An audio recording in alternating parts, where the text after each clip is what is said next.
Welcome to OSG news. ముందుగా బులెటిన్లోని headlines.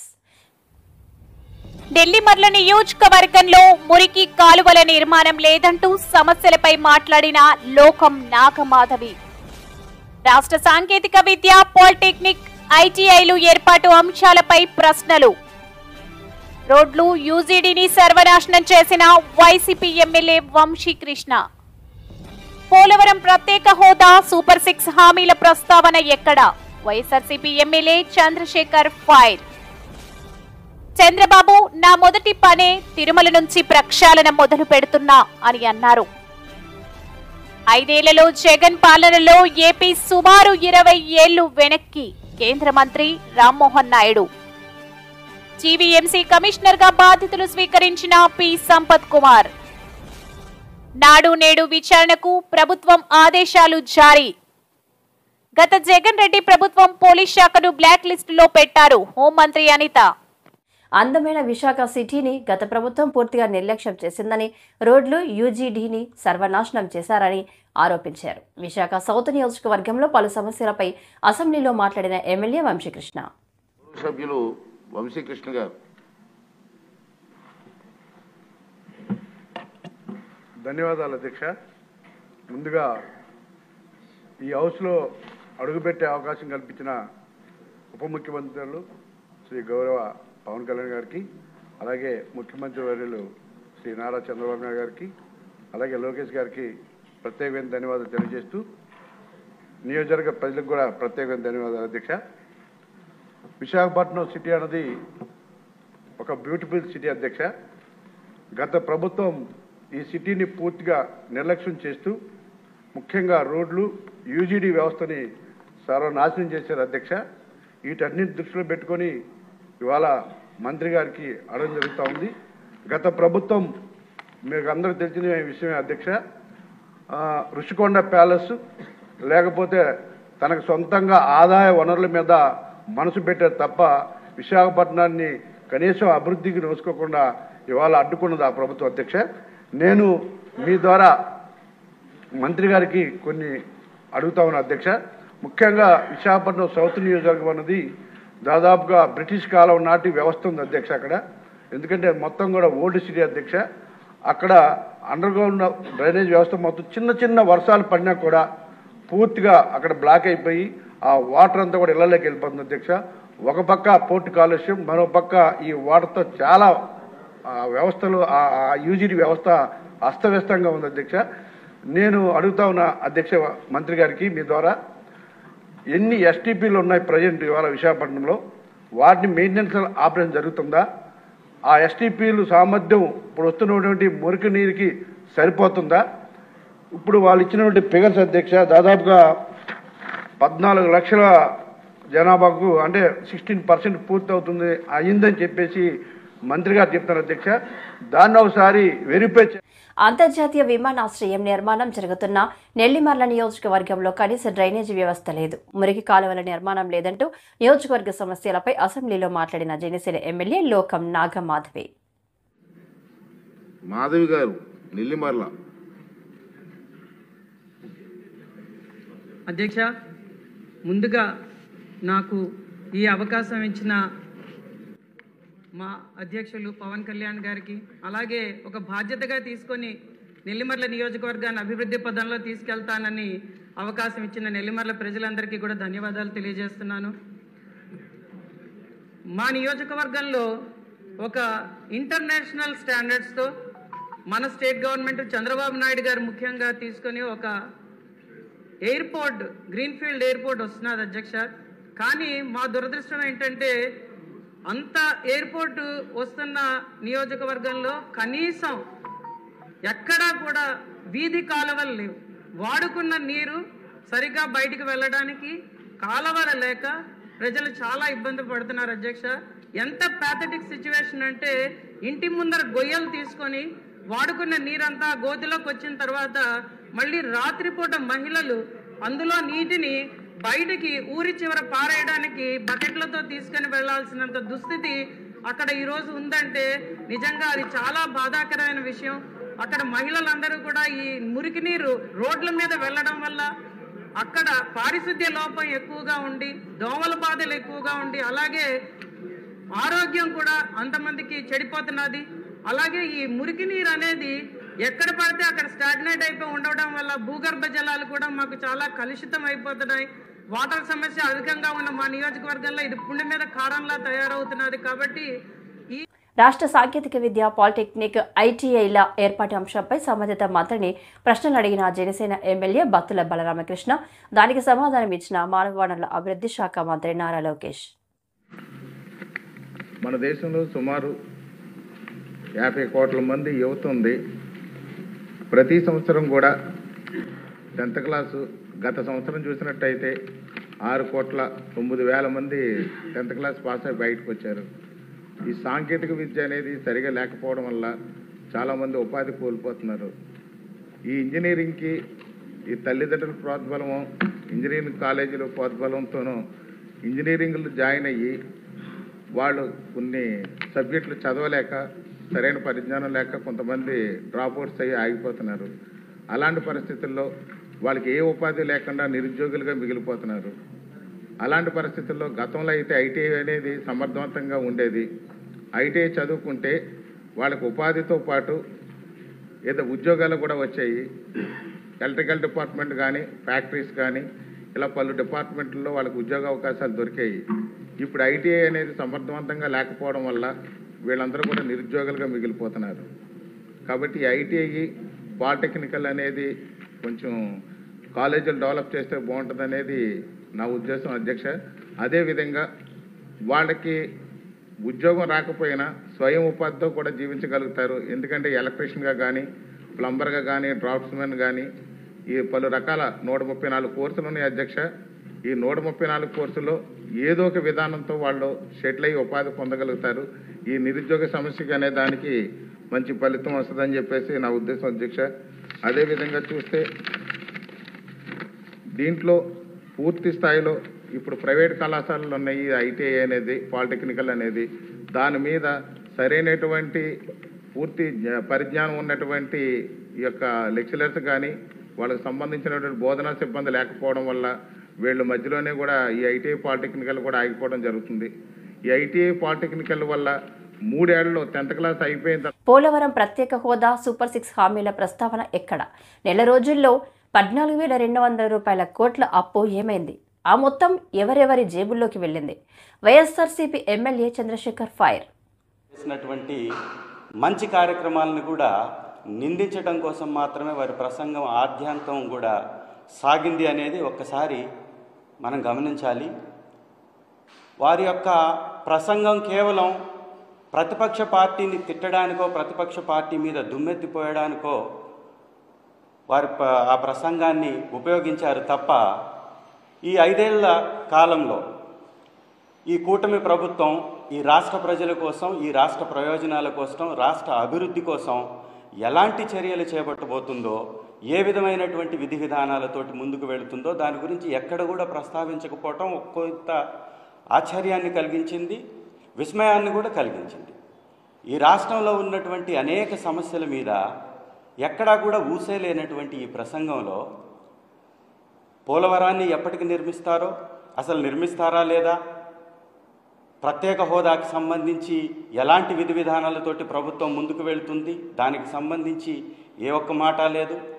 దానితో పాటుగా అమరావతిని నిర్మిస్తామని చెప్తున్నారు. ఎప్పటి వరకు నిర్మిస్తారు, ఎలా నిర్మిస్తారు, ఏ విధంగా ప్రజలకు ఉపయోగపడేటటువంటి రాజధానిని ఇక్కడ నిర్మించబోతున్నారు చెప్పేటటువంటి ప్రయత్నం కూడా జరగకపోగా కేవలం చంద్రబాబు నాయుడు గారి యొక్క 2014-19 కాలంలో అద్భుతాలు జరిగినట్టుగా వారు మాట్లాడడం అనేది చాలా శోచనీయంగా మనకు కనపడుతుంది.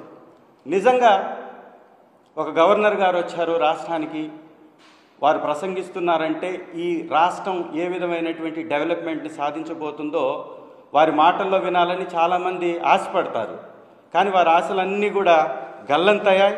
ఎక్కడా కూడా ఆ ప్రయత్నం చేయకపోగా కేవలం మా ప్రభుత్వాన్ని నిందించటానికి, అబద్ధాలు, అసత్యాలని వారి నోటి ద్వారా కూడా మాట్లాడించడానికి మాత్రమే ఈ ప్రభుత్వం ప్రయత్నం చేసింది తప్ప ఇంకొకటి కానే కాదు.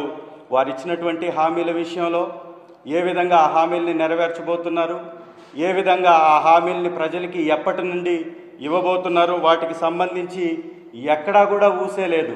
కేవలం ఊకదంపుడు ఉపన్యాసాలు తప్ప ఇంకొకటి వారి ప్రసంగంలో కనపడకపోవడం అనేది నిజంగా ఆశ్చర్యాన్ని కలిగించింది. ఇంకొక విషయం మీద కూడా వారు దాటవేసేటటువంటి ప్రయత్నం చేశారు.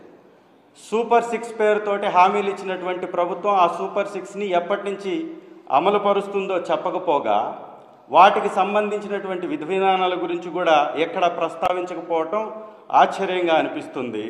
గవర్నర్ గారి ప్రసంగంలో 39వ పాయింట్ని కానీ ఒకసారి గమనిస్తే ఈ హామీలను మొత్తాన్ని కూడా అమలు పరచడానికి ఆర్థిక పరిస్థితి బాగలేదు అనే విధంగా అర్థం వచ్చే విధంగా వారు మాట్లాడడానికి కానీ గమనించినట్లే.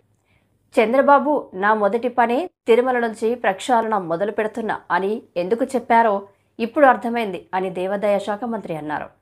జరిగేటువంటి అనేక అక్రమాలు, అన్యాయాలకి, అలాగే దేవాదాయ శాఖలో తిరుమల దగ్గర నుంచి 5 సంవత్సరాలు జరిగినటువంటి అనేక అక్రమాలకి ఇవాళే వాటిని ప్రక్షాళన చేయడానికి తిరుమల నుంచే నేను ప్రారంభిస్తున్నాననేటువంటి ప్రకటన కూడా ఆయన ఆనాడు మనకి మీడియా ద్వారా పంపడం జరిగింది అధ్యక్ష.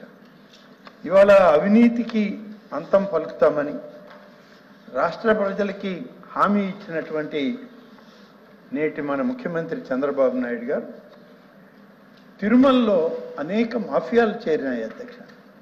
వీటన్నిటినీ గమనించారు ఆయన. తిరుమలలో అధ్యక్ష దురదృష్టం ఏంటంటే చాలా పవిత్రమైనటువంటి ఆలయం అధ్యక్ష. ఆ దేవదేవుడు కొలువై ఉండేటువంటి తిరుమలలో ఇవాళ గంజాయి మాఫియా, మాదక ద్రవ్యాలు ఇటువంటి అన్నీ కూడా దొరుకుతున్నాయి అనేటువంటి సమాచారం అందిన తర్వాత గౌరవ ముఖ్యమంత్రి గారు ఎంతో ఆవేదనతో మరి ఇక్కడి నుంచే ప్రక్షాళన చేస్తాననేటువంటి ప్రకటన ఆ రోజు వారు ఇచ్చారంటే ఎంతటి దయనీయమైన స్థితికి ఆ తిరుమల దేవస్థానం యొక్క పరిస్థితులు వచ్చాయో మనకు అర్థమవుతుంది అధ్యక్ష.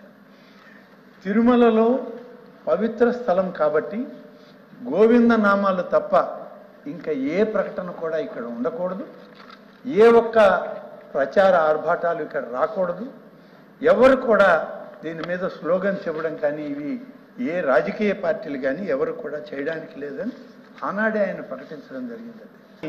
గడిచిన 5 సంవత్సరాలు అనేక సందర్భాల్లో చూసాం అధ్యక్ష. రాజకీయ నాయకుల మీద వాళ్ళు అనేకమైన ప్రకటనలు, వాళ్ళకి నచ్చిన నాయకుల్ని పొగడుకోవడం, వాళ్ళకి కావాల్సిన నినాదాలు, ఆఖరికి అధ్యక్ష వాళ్ళ పార్టీ జెండాలను కూడా కార్లకు కట్టి వాళ్ళు తీసుకుపోతుంటే మరి అక్కడ ఉన్నటువంటి సిబ్బంది, పోలీస్ సిబ్బంది దాన్ని ఆపి జెండాలు తీయమంటే అధికారుల మీద, ఆ పోలీస్ అధికారుల మీద కూడా తిరుగుబాటు చేసి దౌర్జన్యం చేసిన సంఘటనలు తిరుమలలో మనం చూసాం అధ్యక్ష. 5 సంవత్సరాలుగా అధ్యక్ష చిన్న పిల్లలకు భక్తులకు ఇవ్వవలసిన పాలు, అల్పాహారం కూడా క్యూ లైన్లలో నిలబడి ఉంటే ఇచ్చిన పాపాన పోలేదు అధ్యక్ష. ఎంత బాధాకరం అధ్యక్ష. ఒక్కొక్క రోజు కనీసం 15 గంటల నుంచి 24 గంటలు, 30 గంటలు కూడా స్వామివారి దర్శనానికి క్యూ లైన్లలో భక్తులు పసిబిడ్డలను పెట్టుకొని ఉంటే పాలు, అల్పాహారం ఇచ్చిన సందర్భాలు లేవు. మన ప్రభుత్వం ఈనాడు ముఖ్యమంత్రిగా చంద్రబాబు నాయుడు గారు రాగానే దీన్ని మార్పు చేయండి, క్యూ లైన్లలో ఉన్న పసిబిడ్డలకి పాలు, అల్పాహారం సమయం గడిచే కొంది ఎంత సమయంలో ఏ సమయంలో ఏది ఇవ్వాలనో అవన్నీ.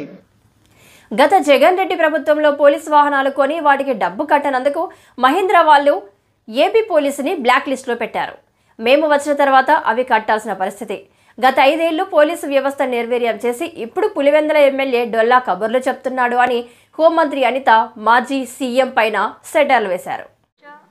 గత 5 సంవత్సరాల్లోని కూడా రాజకీయ అవసరాల గురించి, వాళ్ళ రాజకీయ ప్రయోజనాల గురించి పోలీసు వ్యవస్థని క్లియర్గా చెప్పాలంటే నిర్వీర్యం చేసేశారు అధ్యక్ష. అంటే పోలీసు వ్యవస్థ, పోలీస్ డ్యూటీలు శాంతి భద్రతలు కాపాడుకోవడాలి అన్న డ్యూటీలు తప్పించి ప్రతిపక్షాల నేతలు ఇంట్ల దగ్గర కాపలా కాయడానికో లేకపోతే వాళ్ళకి పరదాలు కట్టడానికో అంతవరకే వాళ్ళని ఉంచేసిన పరిస్థితి కూడా మనం చూస్తున్నాం. దానిలో భాగంగానే కనీసం పోలీస్ వ్యవస్థకి ఏదైతే వాళ్ళకి పోలీసు బలోపేతానికి కానీ అదేవిధంగా వాళ్ళ వెల్ఫేర్ గురించి కానీ వాళ్ళకున్న చిన్న చిన్న ఇమ్యూనిటీస్ గురించి కూడా ఎక్కడ కూడా ఆలోచన చేయకుండా మొత్తం అంతా నిర్వీర్యం చేసిన పరిస్థితి వచ్చింది అధ్యక్ష. ఇప్పుడు ఇందాక మన ఎమ్మెల్యేగా అడిగారు అధ్యక్ష, ఈ వీఆర్లో ఉన్న వాళ్ళ పరిస్థితి గురించి. నిజంగా వీఆర్లో ఉన్న వాళ్ళ పరిస్థితి చూస్తాను అధ్యక్ష, ఒక్కొక్కసారి వాళ్ళకి 6 months వరకు వీఆర్లో ఉంటారు. తర్వాత 6 months తర్వాత వాళ్ళకి ఆ జీతభత్యాలు ఇవ్వాల్సిన అవసరం కూడా ఉంటుంది అధ్యక్ష. కాకపోతే ఈ రోజుకి కూడా లాస్ట్ 5 సంవత్సరాల పరిస్థితి ఎలా తీసుకున్నారంటే పోలీస్ డిపార్ట్మెంట్లో కొంతమంది అఫీషియల్స్ని వాళ్ళకి నచ్చకపోయినా క్యాస్ట్ బేస్ చేసుకొని వాళ్ళకి రాజకీయంగా వాళ్ళకి అనుకూలంగా ఉండరు అనుకున్నా, వాళ్ళకి వ్యతిరేకంగా ఒక పని చేసినా, వాళ్ళు చెప్పిన పని చేయకపోయినా కూడా వాళ్ళు చాలా క్లియర్గా వాళ్ళందరినీ తీసుకెళ్లి వీఆర్లో పెట్టడమే కాకుండా 2 సంవత్సరాలు 3 సంవత్సరాలు కూడా జీతభత్యాలు లేకుండా వాళ్ళ చేత పని చేయించుకున్న పరిస్థితి కూడా మా దృష్టికి వచ్చింది అధ్యక్ష. ఎట్టి పరిస్థితుల్లోనే అలాంటి వాటి మీద ఫర్మ్గా ఉంటాము. డెఫినెట్గా వాళ్ళకి జీతభత్యాలు ఇచ్చే పరిస్థితి కూడా ఇప్పుడు మేము తీసుకుని వస్తాం అధ్యక్ష. అదేవిధంగా వాళ్ళందరికీ కూడా ఇందాక సార్ అన్నారు, కనీసం పిల్లలకి చదివించుకోవడానికి కానీ పెళ్లి చేసుకోవడానికి కానీ. సార్ ఇక్కడ ఒక విషయం చెప్పాలి, సుమారుగా గవర్నమెంట్ ఎంప్లాయీస్ తాలూకా జీపీఎఫ్ అంతా కూడా డైవర్ట్ చేసేసాడు లాస్ట్ 5 yearsలో. దానికి కోర్టుకి వెళితే టెక్నికల్గా ఏం చెప్పారంటే అన్ఎక్స్పెక్టెడ్గా వెళ్ళిపోయింది, డబ్బులు మాకు సంబంధం లేకుండా వెళ్ళిపోయిందని ఆన్సర్ కూడా గవర్నమెంట్ నుంచి కోర్టుకి వెళ్ళిన పరిస్థితి కూడా మనం చూస్తూ ఉంటే సిగ్గుపడాలి ఈరోజు. అంటే వాళ్ళు దాచుకున్న వాళ్ళ సొమ్ము కూడా వాళ్ళకి తిరిగి ఇవ్వడానికి కూడా లాస్ట్ గవర్నమెంట్ 5 సంవత్సరాల్లో కూడా జగన్మోహన్ రెడ్డికి మనసు రాలేదు అధ్యక్ష. ఈ రోజు తిరిగి పోలీస్ వ్యవస్థల గురించి, విధానాల గురించి, రాజ్యాంగం గురించి ఆయన మాట్లాడుతుంటే కొంచెం మనందరూ కూడా ఇబ్బంది పడాల్సిన అవసరం ఉంది అధ్యక్ష. లాస్ట్ 5 years ఇంకోటి అధ్యక్ష, మనకి వెహికల్స్ గురించి కూడా ఇందాక చెప్పారు, వెహికల్స్ గురించి కూడా చాలా క్లియర్గా చెప్పాం. డెఫినెట్గా కొత్త వెహికల్స్ తీసుకోవడానికి గవర్నమెంట్కి ప్రతిపాదన పంపిస్తున్నాం అధ్యక్ష. ప్రతి చోట కూడా వెహికల్స్ మీరు అన్నదైతే వాస్తవం అండి, వెహికల్స్ చాలా ఇబ్బందిగా ఉంది. అంటే స్క్రాప్కి వెళ్ళిపోయే వెహికల్స్ 15 yearsకి ఎట్టి పరిస్థితుల్లోనే స్క్రాప్కి ఇచ్చేయాలి. ఆ వెహికల్స్ అన్ని కూడా చాలా ఉన్నాయి, ఇంచుమించు 50% మనకి కొరత అయితే ఉంది, దానికి కూడా అధిగమిస్తాం. అదేవిధంగా మనందరికీ కూడా 120 లీటర్ల గురించి చెప్పారు అధ్యక్ష. నాడు నేడు అంటూ గత ప్రభుత్వం చేసింది మొత్తం ప్రచార ఆర్భాటమే. 2 విడతల్లో చేసిన నాడు నేడు పనులు మొత్తం అవినీతి నాసిరకం. 2 విడతల్లో పనులు మొత్తం పెండింగ్ పెట్టారు. 3వ విడత అసలు మొదలే కాలేదు. 900 కోట్ల పెండింగ్ బిల్లులు పెట్టి వెళ్లారు. ఈ సంవత్సరం నా ఆలోచన, I'm subject to correction from members, నా ఆలోచన ఏంటంటే ఈ సంవత్సరం ముందల కేజీ టు పీజీ విద్యను మొత్తం ప్రక్షాళన చేద్దాం. నేను పక్క రాష్ట్రాల్లో కూడా ఎలాంటి కార్యక్రమాలు జరుగుతున్నాయి అనేది నేను చదువుతాను. ఉత్తరప్రదేశ్లో నిపుణ్ కార్యక్రమం చేస్తున్నారు, ఢిల్లీలో కూడా అనేక కార్యక్రమాలు చేస్తున్నారు. నేను కూడా అది మొత్తం రివ్యూ చేస్తున్నాను. నేను కూడా ఫీల్డ్ విజిట్స్కి వెళ్ళాల్సిన అవసరం ఉంది. ఒక పక్కన విద్యార్థుల కోసం మనం డబ్బులు ఖర్చు పెడుతున్నాం, మిడ్ డే మీల్స్ కార్యక్రమాలు ఇస్తున్నాం, ఇన్ఫ్రాస్ట్రక్చర్ ఇంప్రూవ్ చేస్తున్నాం. కానీ లెర్నింగ్ అవుట్కమ్స్ ఏంటి? ఎందుకంటే మంగళగిరిలో కూడా నేను ఉపాధ్యాయులను కలిసినప్పుడు వాళ్ళు అదే అడిగారు, 6వ తరగతి వరకు మీరు ఏం నేర్పించకుండా మాకు తోసేసి మంచి మార్కులు రావాలంటే ఎట్లా వస్తాయి? సో లెర్నింగ్ అవుట్కమ్స్ ఎట్లా మెజర్ చేయాలి అని దానిపైన కూడా మేము చర్చిస్తున్నాం. కేజీ టు పీజీ నేను పాదయాత్రలు కూడా చెప్పాను, కరికులంని బలోపేతం చేయాలి, రీవర్క్ చేయాల్సిన అవసరం ఉంది. అది చేసే ముందర పక్క రాష్ట్రాల్లో ఏం జరుగుతుందో కూడా నేను చూస్తున్నాను అధ్యక్ష. దానివల్ల వాళ్ళకి వచ్చిన అవుట్కమ్స్ ఏంటి అనేది మేము చదువుతున్నాం. ఆ మొత్తం రోడ్ మ్యాప్ ప్రిపేర్ చేసి సంఘాలతో కూడా మేము చర్చించి అందరు బయ్యన్ అయిన తర్వాత ఆ రోడ్ మ్యాప్ ప్రజల ముందర పెట్టాలనేది నా లక్ష్యం.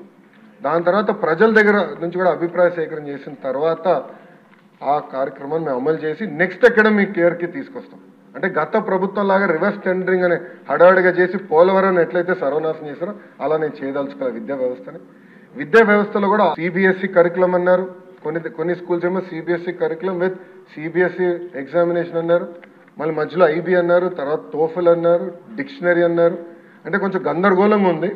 ఇది మొత్తం కొంచెం స్ట్రీమ్లైన్ చేయాల్సిన అవసరం ఉంది. ఎందుకంటే మన పిల్లల భవిష్యత్తు దీనిపైన ఆధారపడింది, దీనిపైన ఆధారపడింది.